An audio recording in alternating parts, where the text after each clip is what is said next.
E aí, gurizada do Babalogia, eis um assunto que eu sempre acho bom. Inclusive, já adiantando aí, se o Felipe Figueiredo viu os vídeos aí e quiser me convidar pra fazer parte lá do podcast ali, pra falar com ele de vez em quando, eu aceito. Tem que fazer uns jabatos, entendeu, amor? Então, né, hoje a gente vai falar sobre geografia e futebol.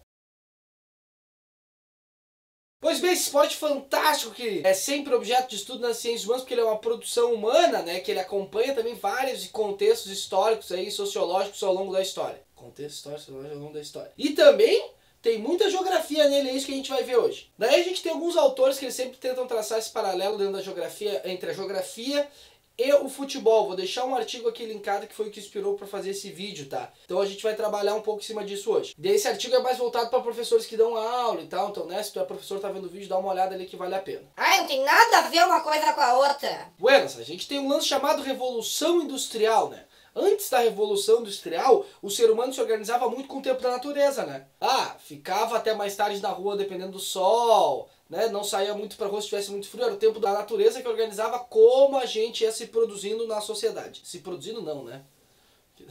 Produzindo na sociedade. Após a Revolução, o tempo da natureza ele foi substituído pelo tempo do relógio. E tem uma vantagem que é qual? Que o tempo é contínuo, ele não para, né? Então o trabalhador ele tá toda hora trabalhando e ele só para naquele momento de intervalo dele e continua trabalhando continuamente, né? Então, pós-revolução industrial, a gente começou a trabalhar um pouco mais do que se a gente seguisse aquele tempo da natureza. Tipo futebol, né? 2 tempos de 45 minutos. Intervalo de 15 minutos ali pro trabalhador. Se caso a partida acabe empatada ali nos 45 minutos, tem tempo extra, que seria tipo hora extra. Essa lógica que o futebol se organiza também lembra muito aquela ideia da Revolução Industrial. O cara tem um patrão, né, que seria o técnico dele, que vai lá dar as ordens e faz ele cumprir as coisas, né? A menos que sejam alguns jogadores do Internacional. E daí eles não estão cumprindo os negócios direito, né?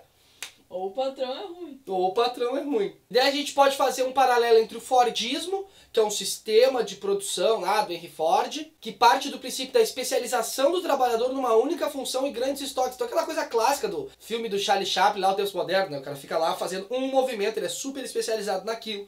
Daí cada outro trabalhador é especializado naquilo, daí aquilo ali vai dar um produto, daí tu vai lá, armazena no estoque. Isso pode ser comparado aos jogadores também, porque tu vai ter que dar, zagueiro tem que saber marcar, meio campo tem que saber o que passar, o atacante tem que fazer gol. Que se assemelha muito a esse sistema fordista. Se a gente pegar a lógica fordista, ela é muito parecida com a lógica do futebol europeu, né? Onde tu tem cada jogador por uma função, tu tem um elenco gigantesco, seria esse grande estoque, né? Então o futebol europeu é muito parecido com o sistema fordista, assim, dentro dessa comparação. Já o futebol brasileiro ele pode ser comparado a um outro sistema de produção que a gente chama de toyotismo. Foi inventado lá no Japão, onde o trabalhador ele tem que produzir por just in time, né? O que é just in time, tu que manja dos inglês? É na hora, no tempo. Que é isso, hein? Que é isso, hein? Porque no contexto do Japão, né? Como o Japão era um país que tinha pouco espaço para produzir as coisas, não valia a pena ter tantos estoques, né? Tu tinha que produzir de acordo com a demanda, assim. E o trabalhador no processo esse de toyotismo, ele deveria conhecer todo o sistema de produção. Então um trabalhador, ele faz várias coisas dentro do sistema de produção. Se a gente fosse fazer um paralelo com o Brasil, é isso, ó. Vários times aqui no Brasil com elencos com pouquíssimos jogadores, os poucos jogadores que tem, às vezes os caras jogam em várias posições, né?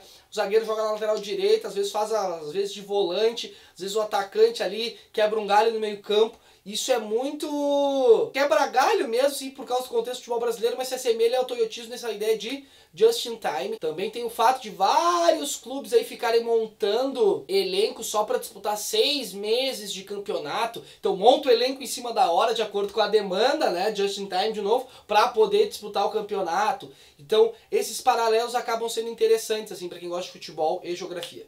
Que daí eu acho que isso é eu, né? Tu gosta de futebol? Gosto. Tu gosta de geografia? Se eu falar que não, tu vai ficar muito bravo comigo. A gente tem um relacionamento, né? Então eu adoro geografia. Ai, que bacana. Nesse caso de jogadores que acabam jogando em várias funções, a gente tem o exemplo do Davi Luiz, né? Que ele é zagueiro, ele é volante, ele é ruim nas duas. Não, ele não é ruim nas duas posições. Eu gosto do Davi Luiz, eu até acho ele bom. Mas tipo, ele é um exemplo, tem vários outros exemplos assim, de jogadores modernos que o cara ocupa mais de uma função no campo.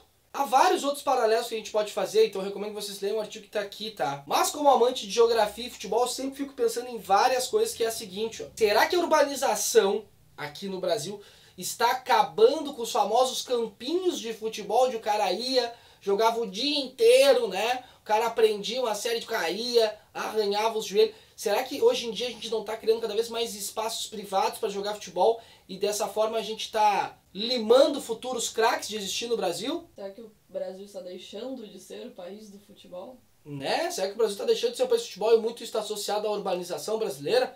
Reflitam. Então é isso, gurizada. Visita o meu canal, qual é o nome do canal? Faz a chamada aí para visitarem nosso canal. Nosso canal é Mais Afinal e a gente está esperando a visita de vocês. Se inscrevam, curtam os vídeos, comentem e compartilhem com os amiguinhos no WhatsApp. No WhatsApp, parece aqueles vídeos do gemidão do WhatsApp. Tá? Então é isso. Beijo no cérebro de todo mundo e tchau!